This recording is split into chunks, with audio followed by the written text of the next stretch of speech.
ఓటమి ఓడిపోయింది, మరణమే జయించింది.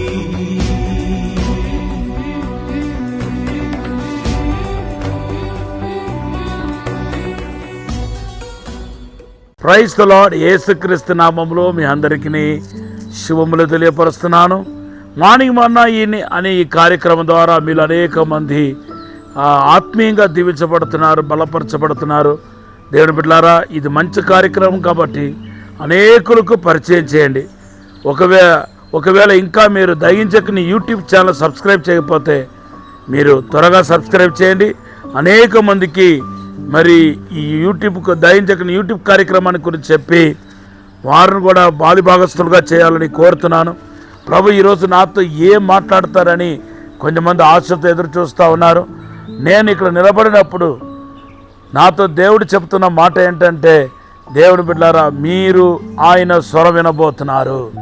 ఎవరెవరైతే దేవుని స్వరం వినాలని ఆశతో ఎదురు చూస్తున్నారో వాళ్ళందరూ దేవునికి అద్భుతమైన శక్తి ద్వారా దేవుని స్వరమును స్పష్టంగా వినబోతున్నారు.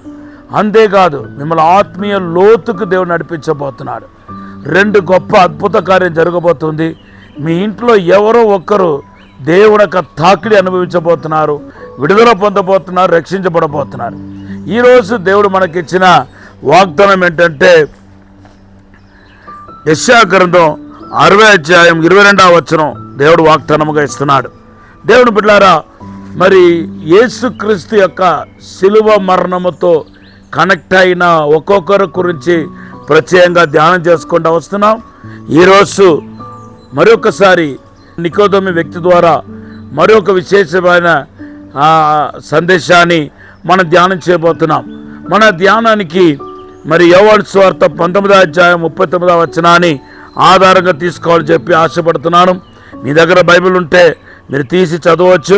మొదటి రాత్రి వేళ ఆయన యొద్దకు వచ్చిన యేసు యొద్దకు వచ్చిన నికోదేము కూడా బోలముతో కలిపిన రమారమి 150 షేర్ల ఎత్తు తెచ్చాను. చూడండి, అది ఎన్నో వేల రూపాయలు విలువ కలిగిన వాసన ద్రవ్యాన్ని ఒక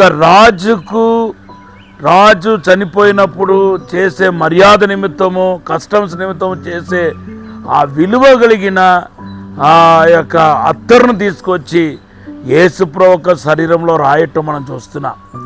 మరి ఒకవైపు తన ధనాన్ని ఖర్చు పెడుతున్నాడు, మరొక వైపు ధైర్యం కావాలి. ఎందుకంటే ఇతను యూద బోధకుడు, అందరూ ఈయన రబీ అని పిలుస్తారు.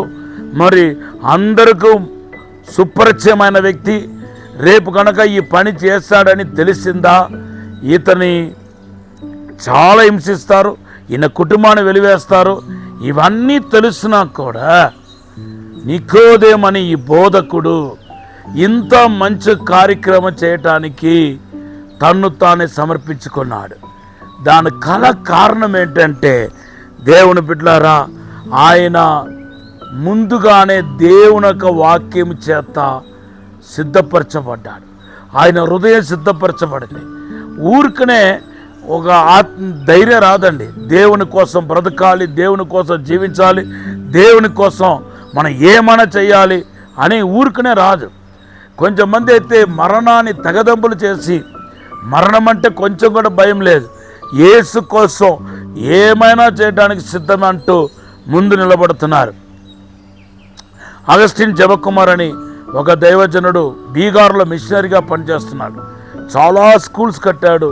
అంతేకాదు, అది ఒక చీకటి సమాధి అని పిలువబడుతున్న దేవుని బిడ్డలారా, పాపాత్మలు నిండిన ప్రదేశానికి బీహార్లో వెళ్ళి ఎన్నో దెబ్బలు తిన్నాడు, కొట్టారు, ఆయన వెళ్ళిపోమని చెప్పారు.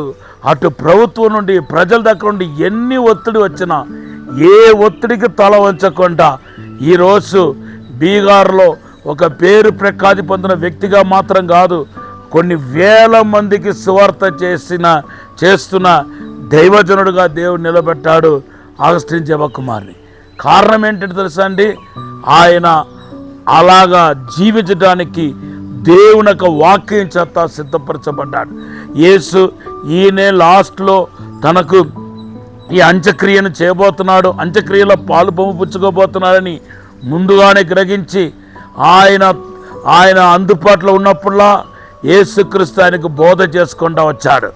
దాంట్లో ఒక భాగమే మారు మనస్సు గురించి బోధన. ఈ మారు మనస్సు అనేది కొత్త నిబంధన ఆశీర్వాదంలో ఒకటి. మీకు తెలుసు కదా, కొత్త నిబంధన ఆశీర్వాదాలు చాలా ఉన్నాయి బైబిల్లో. లైక్ అపోస్తల ఉపదేశం, యేసు రక్తం, యేసు నామం, ప్రభురాత్రి బల్ల, ఇవన్నీ సంఘం, ఇవన్నీ కొత్త నిబంధన ఆశీర్వాదం. దాంతోపాటు మరో జన్మ ఎత్తటం అనేది కొత్త నిబంధన ఆశీర్వాదం మాట. మొట్టమొదటిగా ఈ అద్భుతమైన సత్యాన్ని శిష్యులకు చెప్పలేదు యేసు ప్రభు. ఎవరికి చెప్తున్నాడంటే నికోదేము అనే వ్యక్తికి చెప్తున్నాడు. యోహాను సువార్త 3:3. ఇది ఎక్కడ పాత్రములో బోధించబడలేదు. మొట్టమొదటిసారిగా మరో జన్మ ఎత్తే అనుభవాన్ని గురించి, బోర్న్ అగైన్ ఎక్స్పీరియన్స్ గురించి దేవుడు నికోదేముతోనే మాట్లాడటం మనం చూస్తున్నాం. అంతేకాదు, నీటి మూలంగా కానీ ఆత్మ మూలంగా జన్మిస్తే కానీ దేవుని రాజ్యానికి చేరలేడు, పరలోక రాజ్యానికి చేరలేడు అనే విషయాన్ని నికోదేము ముందు పెట్టడాన్ని మనం చూస్తున్నాం. అంతేకాదు, తర్వాత ప్రభు ఇంకా అనేక గొప్ప రహస్యాల గురించి మాట్లాడుతున్నాడు. అదేంటంటే యోహాను సువార్త 3:14-15 చదివితే ప్రభు ఎత్తపడిన ఇత్తడితో సర్పాన్ని గురించి మాట్లాడుతున్నాడు. ఎందుకంటే నికోదేముకి బాగా తెలుసు, ఇశ్రాయేల్ చరిత్ర అంతా తెలుసు. ఆయన ఇశ్రాయేల్ ప్రజలు తాపకరమైన సర్పం కాటబడి మరి కొర ప్రాణంతో ఉన్నప్పుడు ఆ ఇత్తడితో చేయబడిన సర్పాన్ని చూడమన్నాడు. ఎవరైతే స్తంభం మీద వేలాడపట్టిన సర్పాన్ని చూశారో వాళ్ళందరూ బ్రతికారు. దాని గురించి మాట్లాడుతూ ప్రభు ఏమన్నాడంటే, అంతకంటే శ్రేష్టమైన ఒక వ్యక్తి సిలువలో వేలాడబడబోతున్నాడు అంటూ ఆయన మరణాన్ని గురించి మాట్లాడటం, దేవుని బిడ్డలారా, అది మొదటిగా నికోదేముకు అర్థం కాకపోయినా తర్వాత అర్థమైంది. యోహాను సువార్త 14:15. అలాగే మనుష్య కుమారుడు కూడా ఎలాగైతే మోసే తాపకరమైన సర్పాన్ని పైకెత్తాడో అలాగే యేసుక్రీస్తు కూడా సిలువలో వేలాడపడాల్సి ఉంది అనే విషయాన్ని, తన దేవుని కుమారుడు అయిన యేసు తన కూడా వేలాడపడాల్సి ఉంది అని, ప్రజలు క్షేమం కొరకు, మరో జన్మం కోసం, రక్షణ కొరకు వేలాడాల్సిన అవసరం ఉందనే విషయాన్ని ప్రభు కేవలం నికోదేముతోనే మాట్లాడుతున్నాడు. ఇటువంటి వాక్యం ద్వారా ముందుగానే నికోదేము సిద్ధపరచాడు కాబట్టి ఆ టైంలో దేవుని యొక్క చిత్తాన్ని, ప్రణాళికను నెరవేర్చగలిగాడు. ఈరోజు నా మాట వింటున్న మీ జీవితంలో పరిశుద్ధాత్మ దేవుడు మాట్లాడుతున్నాడు. ఎంత ఎక్కువ వాక్యాన్ని ధ్యానిస్తామో అంత ఎక్కువ దేవుని కోసం నిలబడగలుగుతాం. వాక్యం ధ్యానించకుండా, వాక్య అనుభవం లేకుండా ఒక మనిషి దేవుని కోసం ఈ లోకంలో సాధించేది ఏమి ఉండదు. కాబట్టి ఆధ్యాత్మికంగా ఎదగటానికి కాను, దేవుని బిడ్డలారా పరలోక అనుభవం పొందడానికి కాను, దేవుని కోసం రోష కలిగి మంట కలిగి జీవించడానికి కాను, దేవుని యొక్క వాక్కు మీద మనసు పెట్టండి, వాక్యాన్ని ధ్యానించండి. దివారాత్రి వాక్యాన్ని ధ్యానించేవాడు ధన్యుడని కీర్తన 1:3 రాయబడి ఉంది. వాక్యం ఉన్న వాళ్ళందరి మీదకే పరిశుద్ధాత్మ దేవుడు దిగి వచ్చాడు. అపోస్తుల కార్యం 10:41-44 రాయబడి ఉంది. కీర్తన 39:2-3 అంటున్నాడు, ఆయన వాక్యాన్ని ధ్యానించగా నా హృదయంలో మంట పుట్టింది అంటున్నాడు. కీర్తనకారుడు అయితే కీర్తన 119:9-11 మరొక చోట అంటున్నాడు, ఆయన వాక్యాన్ని నా హృదయంలో పెట్టుకున్నాను కాబట్టి నేను పాపం చేయను అంటున్నాడు. కాబట్టి వాక్యాన్ని ధ్యానిస్తూ మీరు ముందుకెళ్ళండి, వాక్యానికి ప్రాముఖ్యత ఇవ్వండి. ప్రభు ఈ మాటను దీవించనగాక. ఒక చిన్న ప్రార్థన చేస్తాను. పరిశుద్ధము నమ్మకమైన పరలోక తండ్రి, నీకు వందనాలు, స్తోత్రాలు ప్రభువా. విశేషమైన కృపదైత్యమని అడుగుతున్నాను. నీ ప్రసన్నం చేత, మహిమ చేత నింపమని అడుగుతున్నాను ప్రభువా. వాక్యాన్ని ఎరుగులాగిన ఆత్మీయ నేత్రాలు తెరవండి ప్రభువా, ఆశీర్వదించమని యేసు నామములో అడిగి వేడుకుంటున్నాము తండ్రి. Amen. God bless you. Have a blessed day.